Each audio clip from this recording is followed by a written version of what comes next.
मालदीव जो है वो एक ऐसा मुल्क है जो कि टूरिज्म पे चलता है और वहाँ पे तकरीबन ईयरली 10 लाख से ज्यादा इंडियन वहाँ पे जाते हैं और विजिट करते हैं। तकरीबन ये 50 से 55% बनता है उनकी टोटल टूरिज्म का। तो आप खुद 50% ऑलमोस्ट जो उनका टूरिज्म से रेवेन्यू होता है वो इंडियंस देते हैं। इंडियंस देते हैं। और अभी इन 48 घंटों के अंदर उनके एक जो है ना वो एक रेडिकल किस्म की एक इस्लामिक गवर्नमेंट आई है जिन्होंने आके जो है ना वो एक स्टेटमेंट दिया उनके एक मिनिस्टर ने कि जो है वो इंडिया जो है वो इसराइल का पपेट है। देखिए The sole superpower on the planet has just 3 ships in that area. The sole superpower on the planet. And India has 4 destroyers there. Now it's up to you to decide where is India stands. India वाले भाई, आप लोग जो है ना हमारे भाई हैं और आप लोगों को में भी कोई गलत इमेज दिखाया जाता है, हमें भी बहुत गलत इमेज दिखाया जाता है, लेकिन अब हमें शऊर आ रहा है कि भाई वो गलत इमेज जो था ना वो बहुत गलत था जो दिखाया जा रहा है। ये बताया जाता है जी मुसलमानों पे जुल्म, वहाँ के सलमान खान देख लें, शाहरुख खान देख लें, वहाँ का मुसलमान अच्छे हैं, हमसे बहुत अच्छे हैं। यहाँ पे जो सबसे ज्यादा बेड़ा गर्क किया हुआ है वो हमारे मौलवियों ने किया हुआ है। सीधी सी बात है, उन्होंने हमें गलत पट्टियां पढ़ाई हुई हैं, उसके साथ हमारी हुकूमत ने भी हमें गलत पट्टियां पढ़ाई हुई हैं, हमें गलत मुशारती उलूम पढ़ाई गई है, मुताला पाकिस्तान हमें दिया गया है। ये जो लक्षद्वीप वाला एक मामला हुआ ना, ये आज से तकरीबन 1.5 साल पहले रेडियो पे गालबन प्राइम मिनिस्टर मोदी जो है एक प्रोग्राम करते हैं मन की बात, उनमें उन्होंने जिक्र किया था आज से 1.5 साल पहले। और ये जो मालदीव वाला इशू अभी जो रिसेंटली हो उसकी रीजन ये है कि मालदीव का जो झुकाव है वो चाइना की तरफ थोड़ा ज्यादा हुआ है और वो थोड़ा सा इंडिपेंडेंट होने की उन्होंने कोशिश किया कि हम किसी तरह इंडिया से जान छुड़वा के या उनको थोड़ा पीछे करके हम चाइना की तरफ अपना रुझाव करें।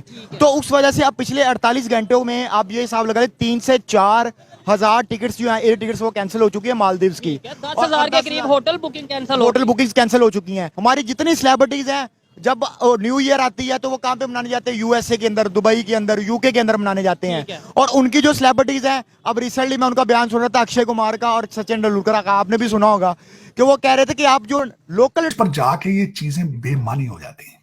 आप अभी तक उस स्टेज पे नहीं पहुंचे, आपको पता ही नहीं लेगेसी का मजा क्या है, आपको पता ही नहीं कि एक करैक्टर का क्या, करैक्टर किरदार साजी क्या चीज होती है। अन्ना हजारे था, लीडर था वहां पे, आज उसको कोई भी नहीं जानता। उसने एक मूवमेंट शुरू की थी। चीमा साहब, मैंने रिक्वेस्ट करके भारत से वो टोपी मंगाई थी जिसके ऊपर लिखा था मैं अन्ना हजारे हूं, मैं अन्ना हूं, आई एम अन्ना।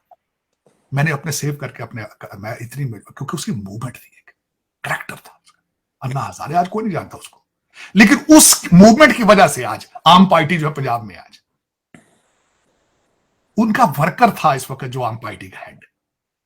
आपको शौक नहीं इन चीजों का, क्योंकि आपका टारगेट पाकिस्तान है ही नहीं, आपका टारगेट लंदन है, आपका टारगेट टोरंटो है, आपका टारगेट अमेरिका है।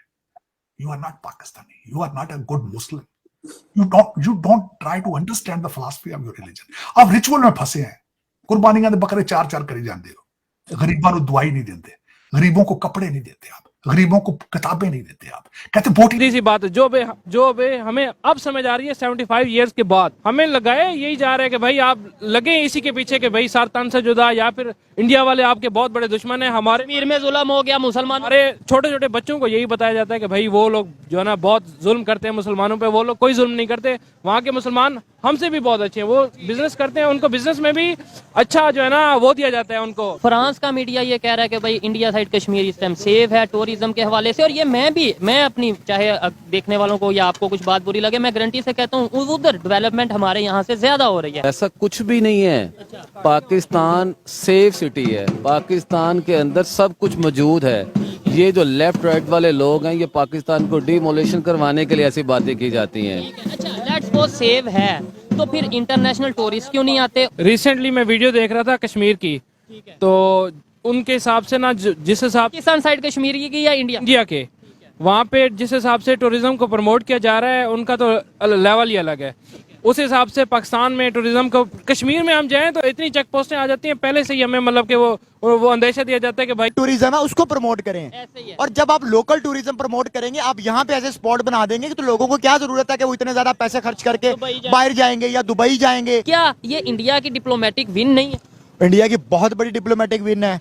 इंडिया ने आप देख लें कि रशिया और यूक्रेन वाला मामला हो उसमें उतनी कितनी अच्छी डिप्लोमेसी की, ये इसराइल और फलस्तीन वाला मामला हो उसमें उन्होंने बहुत अच्छी डिप्लोमेसी की। मैं आपको सही बताऊं, जो पॉलिटिकल लीडर्स होते हैं ना वो एक कौम के लिए नेमत होते हैं। ठीक है, अगर हम अब देखें ना प्राइम मिनिस्टर मोदी की अगर प्राइम मिनिस्टर मोदी देख लें, वहां पे सिर्फ दो चीजों का फर्क है, वहां पे स्टेबिलिटी है, उनको पता है कि हमारा प्राइम मिनिस्टर इलेक्ट हो गया है, उसने 5 साल अपना जो भी उसका टेन्योर है उसने पूरा करना है। अगर पाकिस्तान का प्राइम मिनिस्टर बाहर जा रहा है किसी से मिलने के लिए तो वो भी पाकिस्तान का प्राइम मिनिस्टर है, वो पीटीआई नून लीग वो पीपल्स पार्टी का प्राइम मिनिस्टर नहीं है, वो पाकिस्तान का प्राइम मिनिस्टर है। आपने डोमेस्टिक पॉलिटिक्स करनी है आप जरूर करें, लेकिन जब आपका इंटरनेशनल एजेंडा आता है तो तब फिर आप सबको इकट्ठा होना पड़ेगा, ठीक हो गया। यूनिटी के साथ आगे चलना पड़ेगा, जैसे कि वो लोग चल रहे हैं। मैं आज आपको लिख के दे देता हूं, जब तक एस्टेब्लिशमेंट का रोल पाकिस्तान की पॉलिटिक्स के अंदर है, आप कभी भी पाकिस्तान और इंडिया के मामला बेहतर नहीं कर सकते। बोटियां फैशन है, फैशन करप्शन के पैसों से बकरे लाते हैं, कहते कुर्बानी देनी, ये कहते इस्लामी फरीजा है, फरीजा इस्लामी। यार खुद आप क्या करूं, the world's most misunderstood religion, जिसकी सबसे बड़ी मिसाल यह है कि 1.9 बिलियन मुसलमान अगर अपने मुल्कों में हैं तब भी जलील हो रहे हैं, जो बाहर हैं तब भी जलील हो रहे हैं। The most misunderstood religion on the planet. आपने शरिया को समझने की कोशिश ही नहीं की। Why sharia has become non practical subject. मैंने एक दफा बहुत बड़े स्कॉलर से पूछा था, बहुत बड़े स्कॉलर से, name few countries those are